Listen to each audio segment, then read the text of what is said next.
The original Puss in Boots movie turned out to be a pleasant surprise. The film was a box office hit, grossing an impressive $555 million at the worldwide box office. So it's not surprising that DreamWorks have decided to do a sequel. Antonio Banderas will be returning to play Puss, but Joel Crawford will be replacing Chris Miller to direct the feature, which has me slightly worried as he's only directed The Cruise a New Age and the Trolls Holiday Special, which I thought were both mediocre. The synopsis DreamWorks has put out sounds interesting. Essentially, the film will be about Puss, who was burned through 8 of his 9 lives and must set out on an epic journey to find the last wish and restore his 9 lives. Except for Puss, it hasn't been announced which other characters from the original will return, but I wouldn't be surprised if fan favourite character Kitty Softpaws will have a major role in the film. Puss in Boots: The Last Wish is set to be released during the second half of 2022, but personally I can't see the film being as successful as the original, as DreamWorks left it 11 years to make a sequel when the character isn't as relevant as he was back in 2011. Pick up just after the events of Minions, now that the Minions have finally found a worthy boss who is young Gru. Based on the trailers, it looks like Kevin Stewart and Bob, the stars of the original Minions movie, will not be the primary focus of the film. Instead, it will be more of a Gru origin story. Minions: The Rise of Gru really seems to be leaning into its 1970s setting and will be about young Gru Look will be John Lasseter's first involvement in an animated film that's not from Disney or Pixar. Except for Walt Disney, John Lasseter has had the biggest impact on animation. He's produced and directed some of the most beloved animated movies of all time, including Toy Story and Cars. Due to his success at Pixar, he was even hired to be the head of Walt Disney Animation, but was fired due to claims of inappropriate behaviour. Look will be a mythical fantasy film similar to Onward, and it's being produced by Skydance Animation and will be an Apple Plus exclusive. Look will be a comedy and is said to pull back the curtain on the millennia-old battle between the organisations of good luck and bad luck that secretly affects our daily lives. John Lasseter has a great track record for films that he has worked on for Disney and Pixar, so I have no doubt that Look will become an instant classic. Walt Disney Animation will only be coming out with one feature in 2022. Disney have yet to announce what their 61st film will be about, but insiders have reported that Disney have put out a casting call to play Ethan, a Caucasian 14-year-old who will be the main character of the film. According to Disney's casting call, Ethan will be a typical teenager. The Untitled film is said to be directed by Don Hall, who has previously co-directed multiple films for Disney, including Raya and the Last Dragon, Winnie the Pooh, Big Hero 6, and is working on the upcoming Baymax series coming to Disney Plus next year.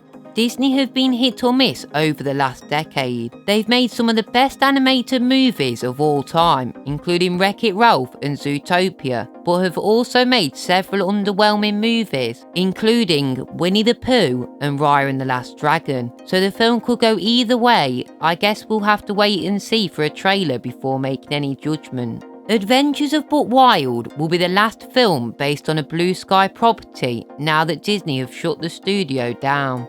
Buck Wild is a fan favourite character and the most marketable character alongside Scrap from the Ice Age franchise, so it wasn't a complete shock that Disney announced a Buck Wild spin-off. Like many films on this list, not much is known about the film other than that Batu Sina will be writing the music for the feature. Batu Sina had previously worked on scores for Solo: A Star Wars Story and How to Train Your Dragon: The Hidden World. Adventures of Buck Wild will follow Buck and his adventures in the dinosaur world hidden beneath the ice. Disney cancelled production on numerous Blue Sky projects that were in development, including the Nimona film that was supposed to be released early next year and a Pedro and Nico spin-off from the Rio movies, but for whatever reason decided to push forwards with the Buck Wild spin-off. Probably because the Ice Age franchise is more popular than any other of Blue Sky's properties.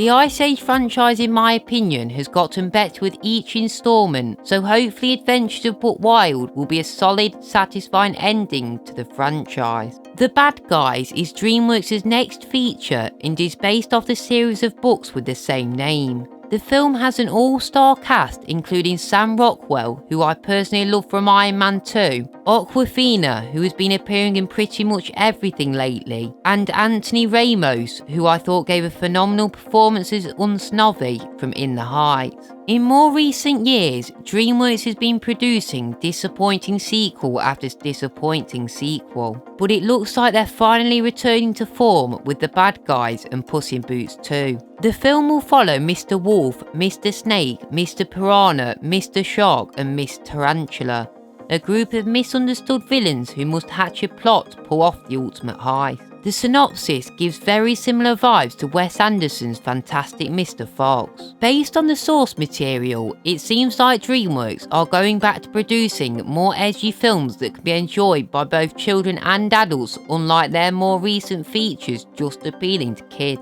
The Bad Guys is set for an April release, so expect a teaser trailer to be released within the next few months.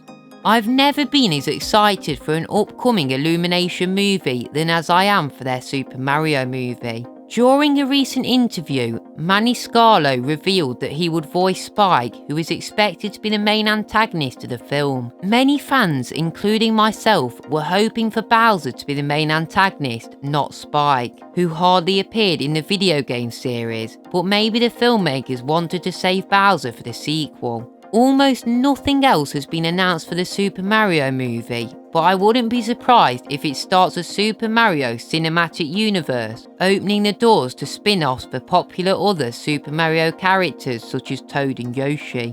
I'd personally love to see a Yoshi standalone movie, but wouldn't be surprised if Illumination greenlit a Luigi Mansion movie, due to the game's huge success. The only thing that has me slightly worried about the Super Mario movie is that it's being produced by Illumination, who have made more mediocre films than good films.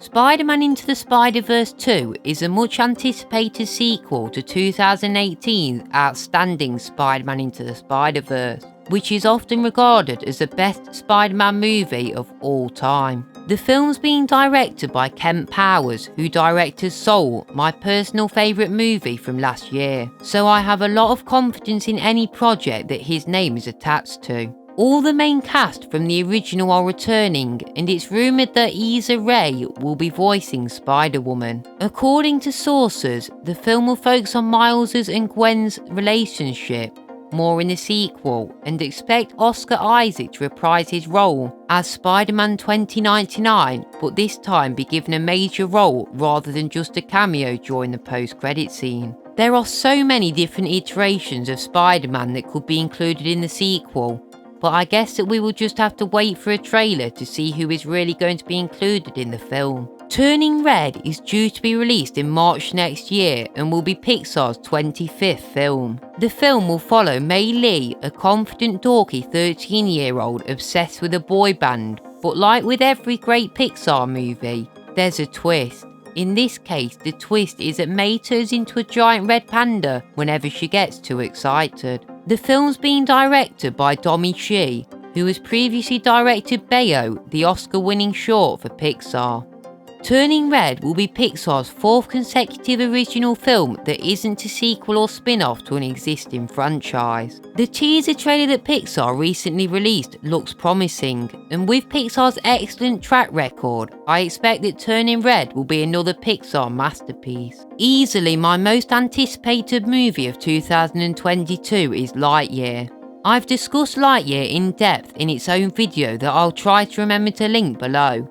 But in a nutshell, Lightyear is a definitive origin story of the human Buzz Lightyear. Unfortunately, Tim Allen won't be voicing Buzz, but knowing Pixar, they'll likely give him a funny small cameo. I'd love to see an after credit scene where the human and toy Buzz meet in a different reality, similar to the original Spider-Verse after credit scene. It's going to be a tall order for Lightyear to live up to the outstanding core Toy Story franchise, but hopefully the film will be a fun side adventure that will be able to stand on its own. Thanks for watching the video. Feel free to leave your most anticipated 2022 animated movies in the comment section below.